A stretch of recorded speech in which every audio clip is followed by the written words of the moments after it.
Here we are at our request form, and of course the request form is what will trigger the entire process to start. And the request form can be accessed from a number of different locations. It's basically a URL that can live off the company internet or intranet depending on who is filling out the request. So we'll start it with the requester's name, and we'll type in Adam Storch and the email address. And of course, that requester email address is where any information about the request updates will be sent. Our counterparty, we'll put in our counterparty name, counterparty representative. And of course, the fields you see in this form are based on this particular solution.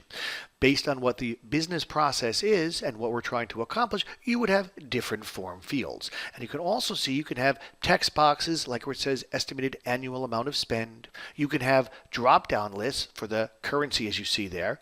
You can also have where it says MSA available, a little checkbox binary turn off on switch. You can have date fields. You can have all sorts of pieces that make it easy to grab the data needed to drive the process. The key is you want the user experience to be as smooth as possible to capture that data.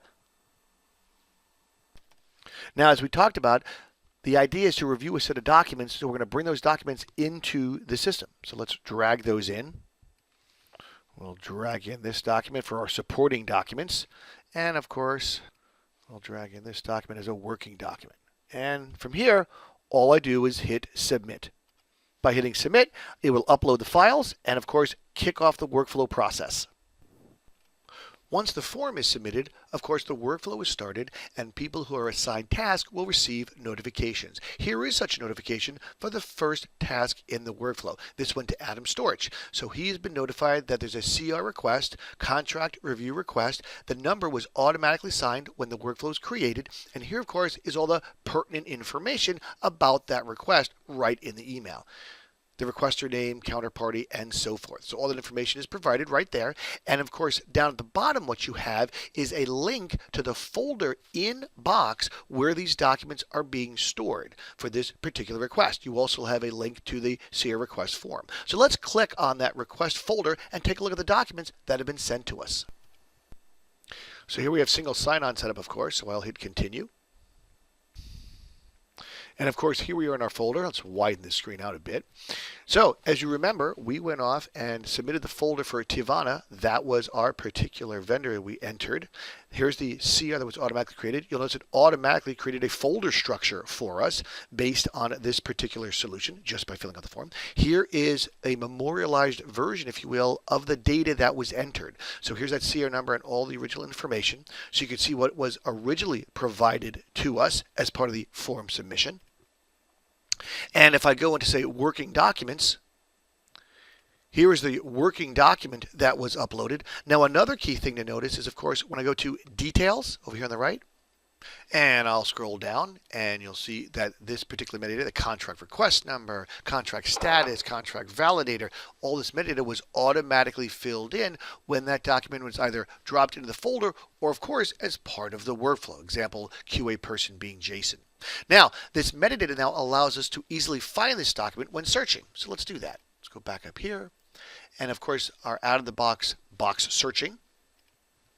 And I can search for either a contract request document or a request form, the original form we filled out. Let's look for a contract request document. And I'll scroll down. And let's say I want to find one for the counterparty or vendor Tivana.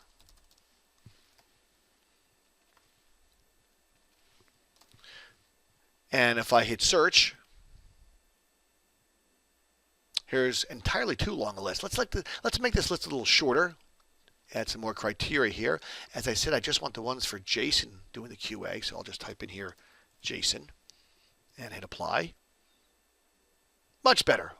So here's the one document I'm looking for, and again from here I can go off and do what I need to do with that particular document. Here we are back at our workflow notification, and of course this is what started the process for accessing that particular task, the first task in the workflow. You'll notice at the bottom it says you may reply with reject, approve, or send for legal review. After reviewing the information in the documents, I think we can approve this, so we'll hit reply, and we'll simply type approve, and hit send, and it'll update the workflow accordingly. Now that the workflow has been approved, I can close this. Here's our folder structure for this particular CR. What has happened is the documents that we're working and supporting have been automatically moved to the executed folder. So here the documents are now sitting in executed, and if I click on one of them, what you'll notice under details is the status has been changed to executed copy MSI. So of course the status has been changed and the document has been moved, all as part of the workflow process.